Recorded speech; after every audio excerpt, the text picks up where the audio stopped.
Welcome to Continue Cooking with Monte Cristo, live on Twitch and YouTube. On today's episode of Continue Cooking, we'll be making Rafute, a Japanese braised pork belly typically found in Okinawa.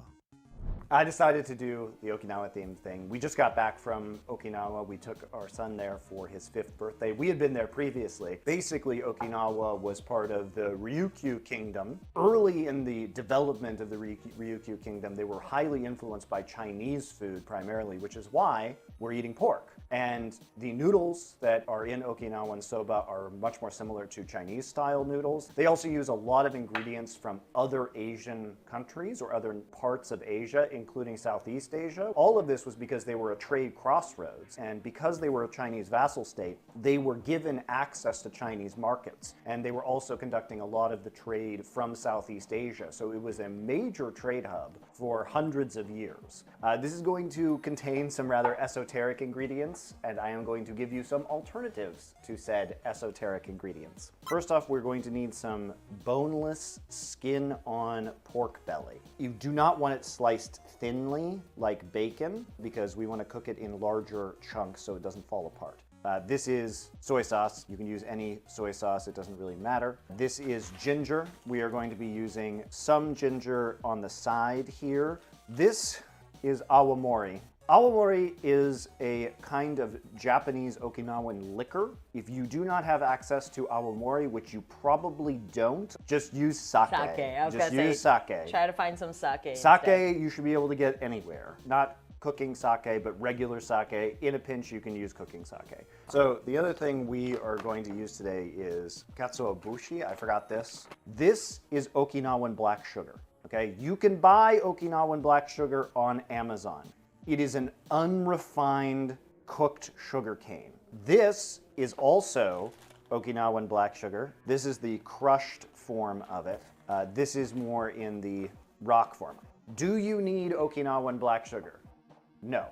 You could use muscovado sugar. In a pinch, you can just use dark brown sugar, regular dark brown sugar.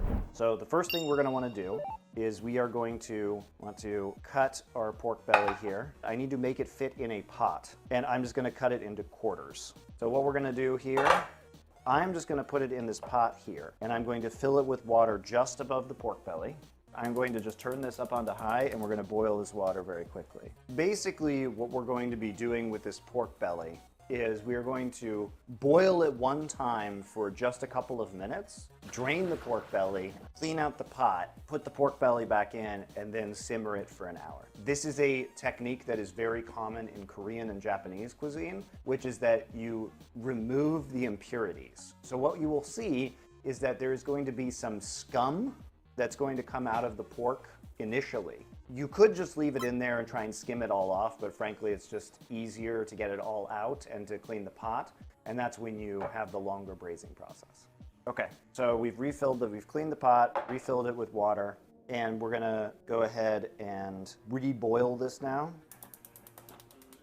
And we just let it boil forever. Basically, this is going to be an hour. You can do an hour and a half of boiling this. I'm only going to do an hour because I have to boil it again for an hour after that. You can see some of the scum and fat coming off as well. Part of this process is that it will boil off some of the fat. It's pork belly, guys, so don't worry. But we're making it healthier. Don't worry, our sugar pork belly is going to be really healthy, guys. Yeah, wait, I thought you were doing this cooking stream to help people cook better for themselves. Look, Susie, you guys can admit it. This pork belly, this sugar pork belly is still going to be healthier than a lot of the garbage you eat, isn't it? I see you. Who's eating potato chips right now? Some of you. This is called an Otoshibuta.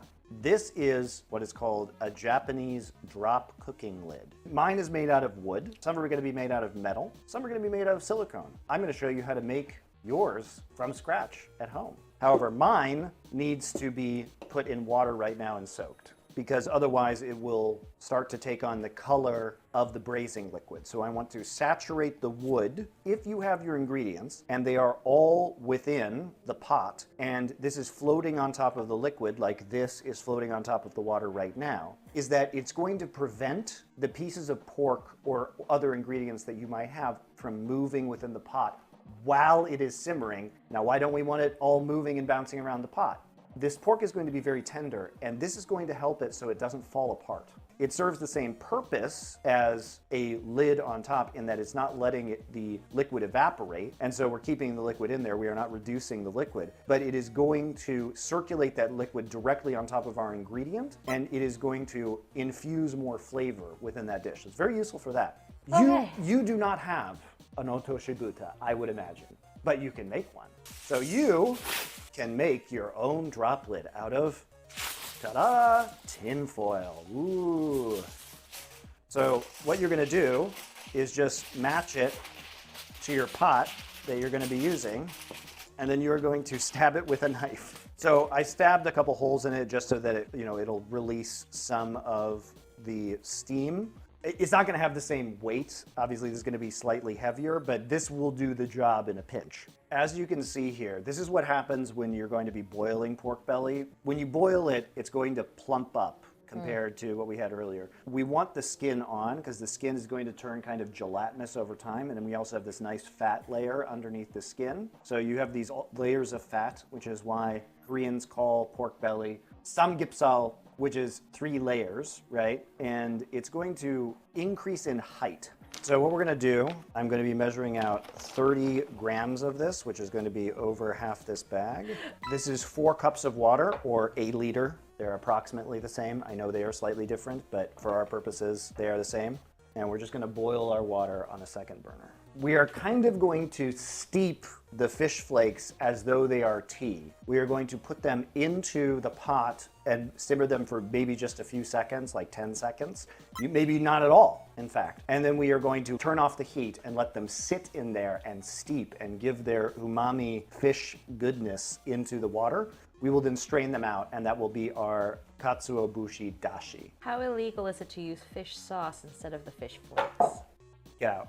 Get out of my stream. It's been a little bit over an hour for our pork, so I'm going to go ahead and turn this off right now.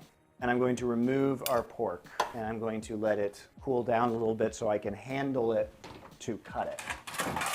These have cooled down enough now that I can touch them. It's going to feel pretty hard on the meatier parts and pretty rubbery on the fattier parts, but we're in a good place to go ahead and slice these. So now we have our chunks of pork. First off, we are going to strain our 4 cups or 1 liter of katsuobushi dashi.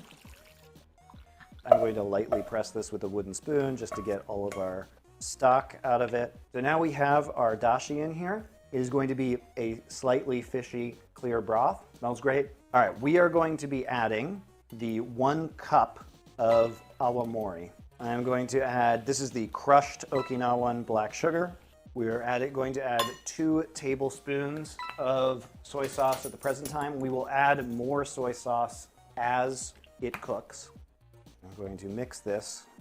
What we want to make sure of is that, this braising liquid is basically covering the meat when it's pushed down, which it is.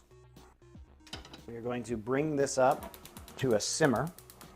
All right, so our Otoshibuta has been thoroughly saturated with water now, and we are going to add it to the pork. So I'm turning this down pretty low because we only want it at a simmer. And also it's going to increase the temperature when I put this on here. So again, this is to hold our pork in place. It is not a perfect fit. Ideally, it should probably be another centimeter or 2 in diameter, but we call this good enough. And now we wait. I know you guys wanted to wait another hour to an hour and a half for this to finish. As usual, I'm going to use just a spoon to remove the skin from the ginger. I'm going to cut this into incredibly thin planks here.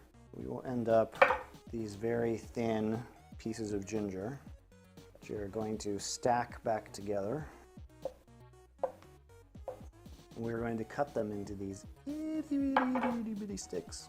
It's going to allow us to control how much we put onto the pork belly as a flavor balance. And so we have a bunch of these right now. It also just looks really pretty. I'm putting some cold water in a bowl, and we will soak the ginger. And this is going to remove some of the spiciness from the ginger. It's going to make the flavor a little bit more mild, especially because we're eating it raw. So we are going to soak this for, 10 minutes, 15 minutes.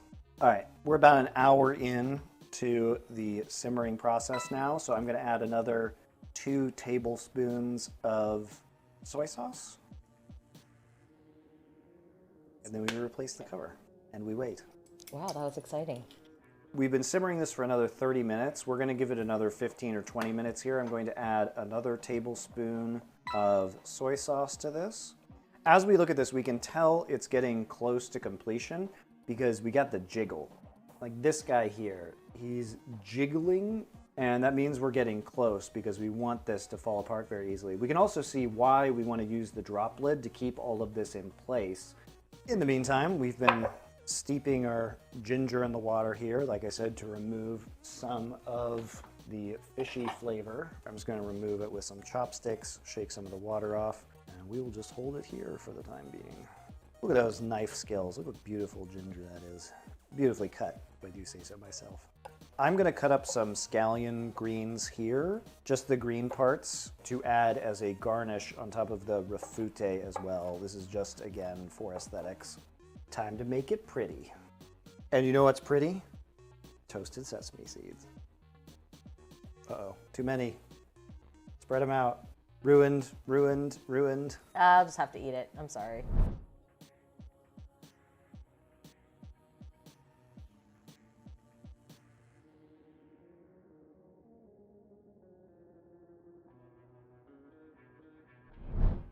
Look at that jiggle. Yeah, that's the jiggle we want. Indeed, it is the jiggle we want. But is it the jiggle we deserve? It's good. Okay, guys. Well, thanks for joining us today. Bye.